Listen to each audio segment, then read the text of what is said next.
When did you watch someone's sanity slowly deteriorate? My grandmother was brilliant and so dedicated to educating herself. She had a library of probably 1,000 books, but regularly circulated and bought new ones, and sold ones she didn't need anymore.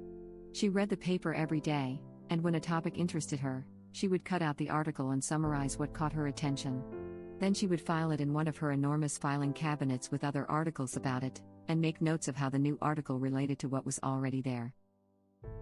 She lived in a college town for decades and was friends with many of the professors. They would often come to discuss things of interest to her or them, including music, art, and history professors. Every month she would create a mini museum exhibition on her dining room table. Wood carvings from around the world or different things made from lead with little catalog cards for every item. I have a 3-page discussion she researched and wrote about the proper times to use baptized or baptized. The first sign was that we were watching a documentary about Apollo 13 and she didn't remember it happening. She didn't know that it happened at all. There is zero chance that she didn't follow it as it was happening in her life.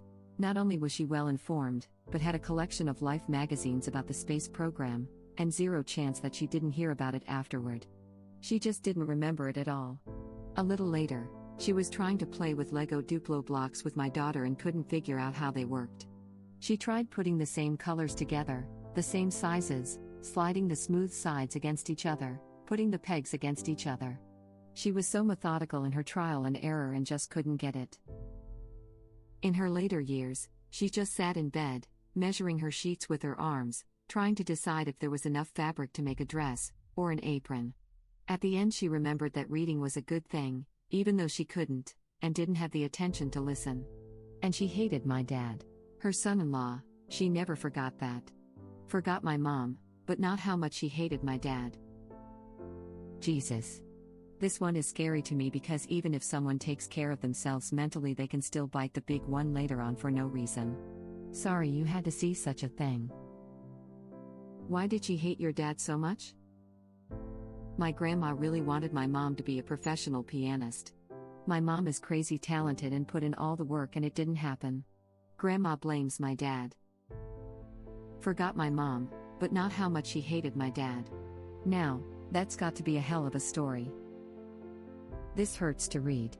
I'm sorry for your grandma, and I'm sorry that you had to see her that way. I love your grandma already just from your description. What an amazing grandma she must have been with her mini museums and intelligent musings. I'm so sorry you had to lose her, and feel that you are very fortunate to have had her in your life.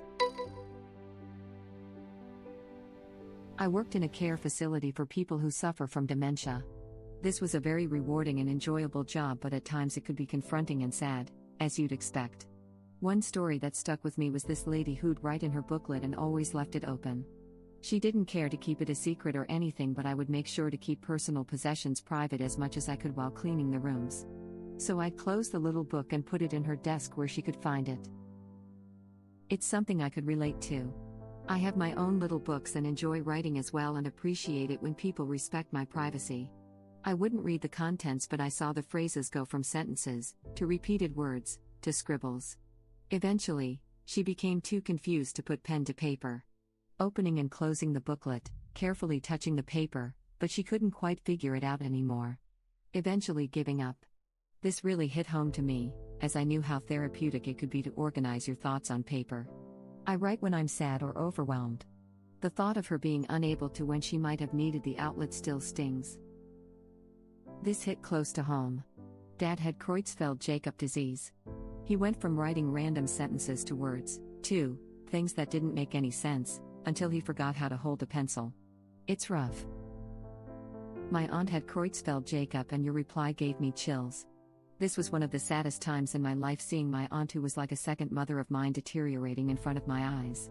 She went from being full of life, one of the funniest and kindest people you've ever met, to not being able to feed herself in a matter of 3 months.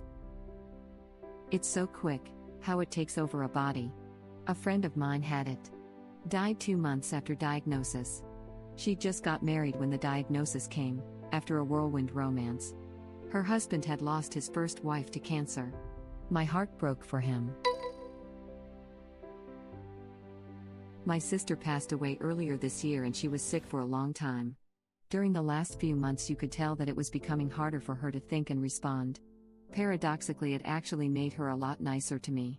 We had never had a great relationship, and I always believed she hated me, but during those last few months, she said very few unkind things to me. It was hard to know that the only time we ever really got along was right before she passed away. My sister also died 5 years ago, and we didn't always get on either.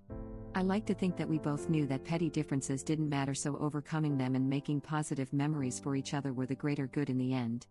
XX. 7 years for my sis. We had gone a year without speaking till my mum rang me from the hospital to say the doctors are worried and saying she might have a brain tumor. I was there for her and the 6 months she spent fighting it with the closest we'd been since we were kids. F cancer. A longtime friend of mine started talking to me about some metaphysical theories he had. We used to smoke weed and talk about philosophy when we were younger, so it wasn't a shock to me. Then he wrote a paper that was dozens of pages long on his new theory of reality.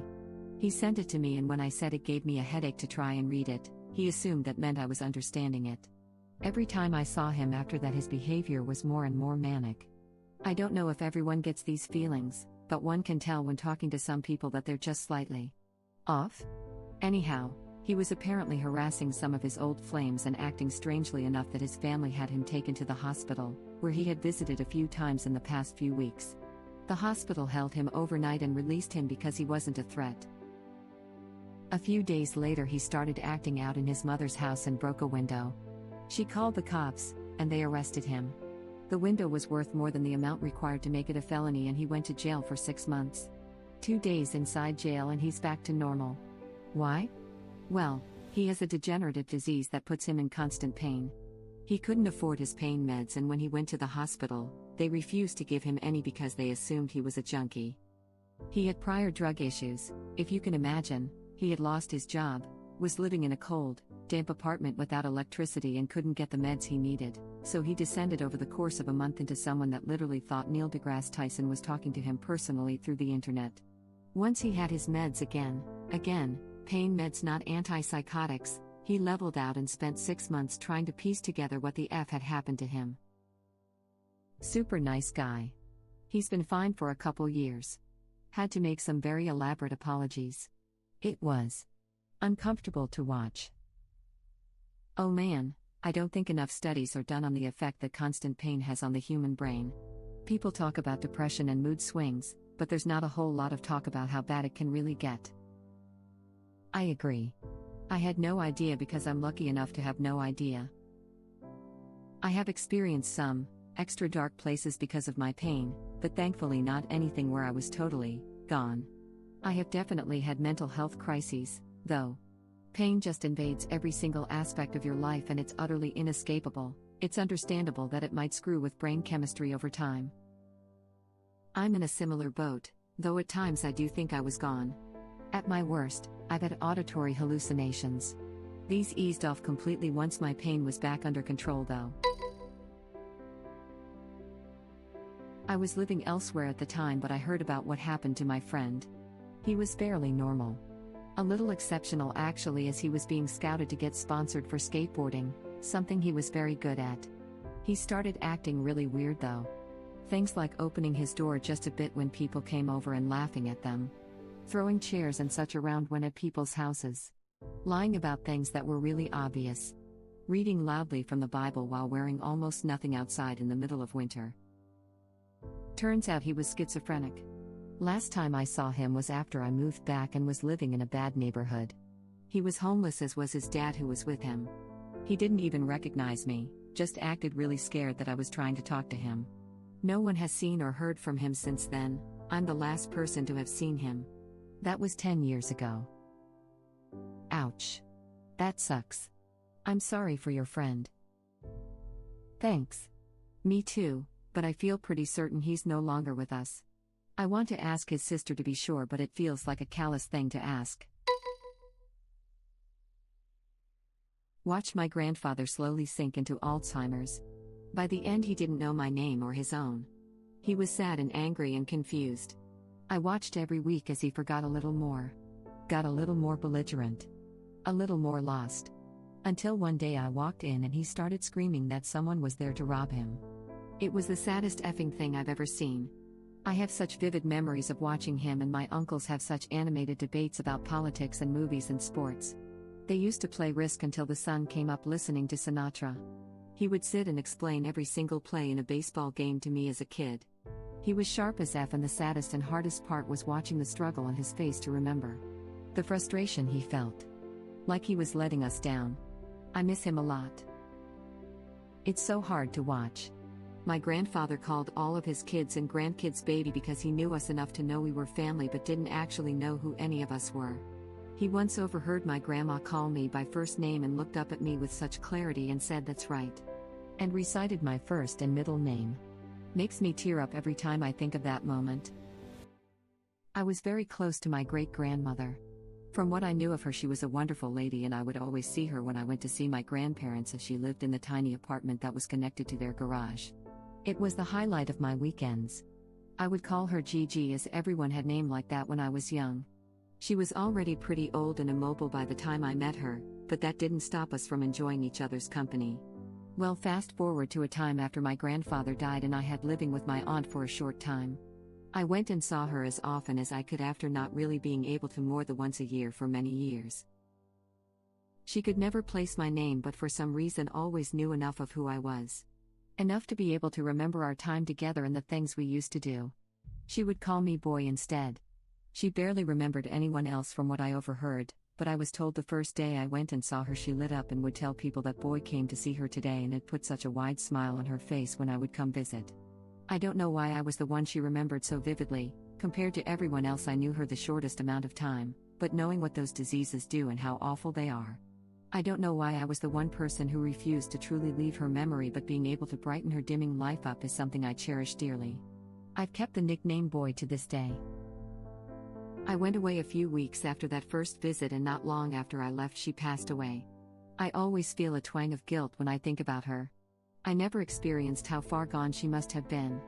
I was able to stand on the outside of this terrible disease while the rest of my family suffered because she could barely remember them. I remember my grandpa being the strongest person I've ever known. He survived World War II, he was arrested by the Nazis for refusing to fight for them, and he escaped from concentration camps while watching his friends get gunned down around him. He moved to Canada after the war with his wife and 5 kids. He didn't speak a word of English. No money, very few possessions. But he survived, because that's what he did. I used to sit and listen to his stories throughout my childhood and teen years. I moved away in 2006, but still managed to come back once or twice a year. Every time I saw him he was weaker and weaker. Eventually, he forgot who I was. He forgot who any of us were. The last time I saw him was at a family gathering at Christmas in 2009. A hollow shell of a man, eyes glazed over, hunched over in a wheelchair. The strongest man I've ever known. He passed away on Father's Day, 2010, all of his children by his bedside. Oh man. My great-uncle passed away in October this year. He had prostate cancer, multiple joint issues, etc. Over the years he slowly had trouble remembering things that happened in the past. My great-grandpa had Alzheimer's. I was one of the last people he remembered. Forgot English, so communication became difficult, but it was a lot of reminiscing about the past and how proud he was of us from what I could understand. He died when I was 18 and I'd give anything to have one last conversation with him. Time is the apex predator of the universe. Eventually, he forgot who I was. He forgot who any of us were. If I should last to see the night when all my thoughts are old, I hope the string that holds them tight is safe, secure, and bold.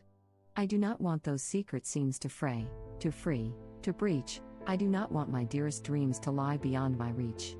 I do not want the twilight knife to cut and blind and blur. I do not want to grasp at life, and all the things that were. For I could ride the end astride, and face the finish, free, as long as I'm the same inside. As long as I'm still me. Damn, Sprague. Got me a little misty there. One of the saddest moments in my life was not visiting my grandfather in the hospital, but overhearing my grandmother tell my mom later that he said some stranger came to see him and he was terrified of them but was able to keep them talking before they went away. I was concerned because I had visited that day before it dawned on me that he was terrified of me. I brought dinner to my grandpa one evening. He just kind of stared and was rather short with me until I left. He immediately called my aunt to tell her someone had broken into his house. She yelled back at him, "That's your grandson. No one is going to break into your house just to bring you some burgers and a milkshake. Be nice." Hugs to you. My grandma hated me for most of the time we were both alive, though to be fair, she hated everyone. Then she got dementia and forgot that she hated people. She went from a hateful, bitter lady, so a pleasant stranger. Her last few years may have been the happiest of her life. My great-grandfather is still alive, but has the cognitive ability of a 5-year-old and worse memory. He constantly forgets who is who and thinks his daughter is his sister. He used to build houses and took pride in showing off his deteriorating muscles. He now constantly waves and tries to talk to his neighbors thinking they must know him somehow. They don't, and half of them are drug dealers and addicts, yet great-grandma, who has all her mind intact, refuses to move. He's getting worse by the day. It's strange, this sounds like the vast majority of Alzheimer's stories I've heard. Mine is a bit different, but I guess it always ends the same. In my case, my grandma, who raised me since I was a baby, had it in her late 80s and we didn't even know. Her last few years she was just a little funnier and more abstract than normal. Then boom, on my birthday, September 11, 2016, she had heart failure. She went from the smartest, strongest, funniest person I ever known, a sharp woman who never missed a beat, to a dying husk of a human in the matter of hours.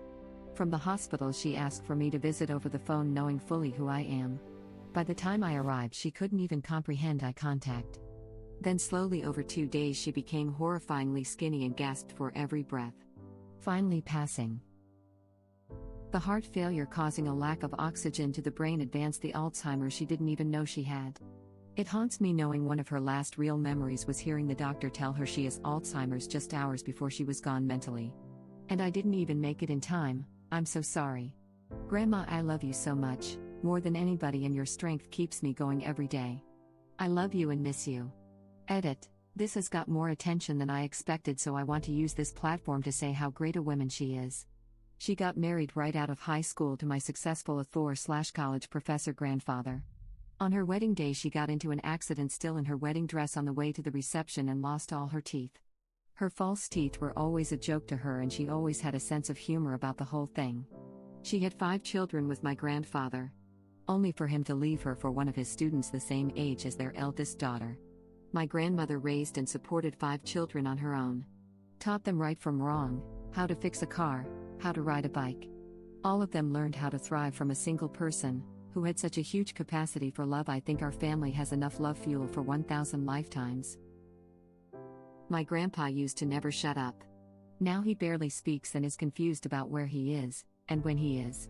I came over to watch him so my grandma could go to an appointment, and when she told him I was there, he said, "She's here to play with me." It's the saddest for my grandma, really. And now she's starting to slip a little too. Getting old can really suck. Thank you for watching. If you like our videos, please like them on YouTube. And share them with your friends. Please subscribe to be the first to know about Red Rabbit Reader's new videos. We welcome your comments below. Another of our videos will begin shortly.